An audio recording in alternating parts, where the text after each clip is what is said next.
বন্ধুসকল স্বাগতম জনাইছোঁ ARK চেনেললৈ আৰু আকৌ এবাৰ লৈ আহিছোঁ আপোনালোকৰ কাৰণে 10টা ইম্পৰ্টেন্ট কোৱেশ্চন।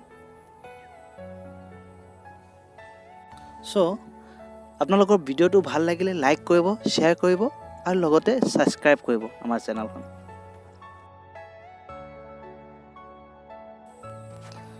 প্ৰথম প্ৰশ্নটো হ'ল আটাইতকৈ সৰু স্বাভাৱিক সংখ্যাটো কি?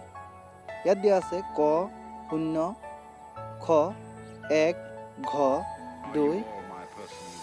গতিকে ইয়াৰ শুদ্ধ উত্তৰটো হ'ব 1, কাৰণ 1টো হৈছে আটাইতকৈ সৰু স্বাভাৱিক সংখ্যা।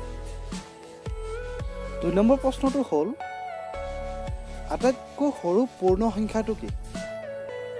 ইয়াত দিয়া আছে ক 0 খ 1 ঘ 2। গতিকে ইয়াৰ শুদ্ধ উত্তৰটো হ'ব ক 0, কাৰণ পূৰ্ণ সংখ্যাটো 0ৰ পৰা আৰম্ভ হয়। গতিকে আটাইতকৈ সৰু পূৰ্ণ সংখ্যাটো হ'ব 0। 3 নম্বৰ প্ৰশ্নটো হ'ল আটাইতকৈ সৰু মৌলিক সংখ্যাটো কি? ইয়াত দিয়া আছে ক 0 খ 1 আৰু ঘ 2। গতিকে ইয়াৰ শুদ্ধ উত্তৰটো হ'ব ঘ 2, কাৰণ আটাইতকৈ সৰু মৌলিক সংখ্যাটো 2 হয়। তাৰ পিছৰ প্ৰশ্নটো 4 নম্বৰ প্ৰশ্নটো হ'ল আটাইতকৈ সৰু অযুগ্ম সংখ্যাটো কি?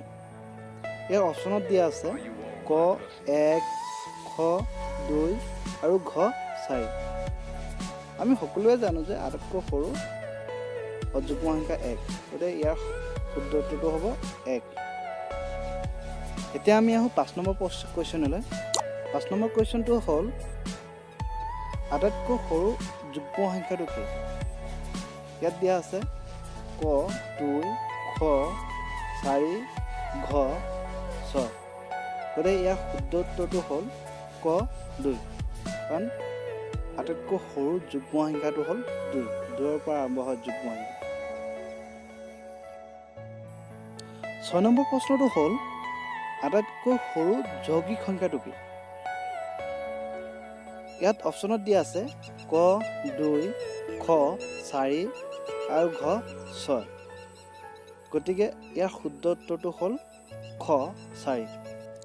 আমি প্ৰায়ে ভুল কৰোঁ যে 2টো আটাইতকৈ সৰু যৌগিক সংখ্যা বুলি ভাবোঁ, কিন্তু 2টো যৌগিক সংখ্যা নহয়। একচুৱেলি আটাইতকৈ সৰু যৌগিক সংখ্যাটো হ'ল 4। এতিয়া আমি 7 নম্বৰ প্ৰশ্নলৈ আহোঁ। 7 নম্বৰ প্ৰশ্নটো হ'ল 1ৰ বৰ্গমূল কিমান? ইয়াত অপশ্যনত দিয়া আছে ক 1 খ -1 আৰু ঘ +-1। গতিকে ইয়াৰ শুদ্ধ উত্তৰটো হ'ব ঘ +-1। আমি ডাইৰেক্ট 1 বা 1 বুলি ক'লে বা -1 বুলি ক'লে তেতিয়া উত্তৰটো ভুল হ'ব। আমি 1ৰ বৰ্গমূল +-1 বুলি ক'ব লাগিব।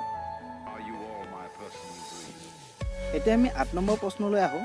8 নম্বৰ প্ৰশ্ন হৈছে আটাইতকৈ সৰু স্বাভাৱিক সংখ্যা যিটো মৌলিক সংখ্যা নহয়। ইয়াত দিয়া আছে ক 1 খ 2 আৰু ঘ 4। গতিকে ইয়াৰ শুদ্ধ উত্তৰটো হ'ব 1, কাৰণ 2টো মৌলিক সংখ্যা হয়, 2টো নহ'ব। গতিকে ইয়াৰ শুদ্ধ উত্তৰটো হ'ব 1। আমাৰ ভিডিঅ'বোৰ ৰেগুলাৰ আপডেট পাবৰ কাৰণে ছাবস্ক্ৰাইব কৰক আৰু লগতে লাইক কৰক। এতিয়া আহিছোঁ পৰৱৰ্তী প্ৰশ্নলৈ। 9 নম্বৰ প্ৰশ্নটো হৈছে a/b এটা প্ৰকৃত ভগ্নাংশ হ'ব যদি a bতকৈ সৰু হয়।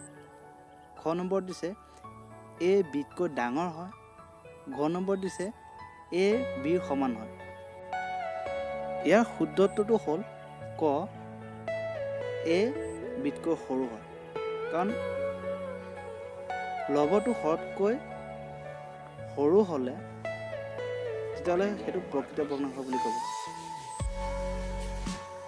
তাৰ পিছৰ প্ৰশ্নটো হ'ল a/b এটা অপ্ৰকৃত ভগ্নাংশ হ'ব। ক a bতকৈ সৰু, খ a bতকৈ ডাঙৰ, ঘ a bৰ সমান।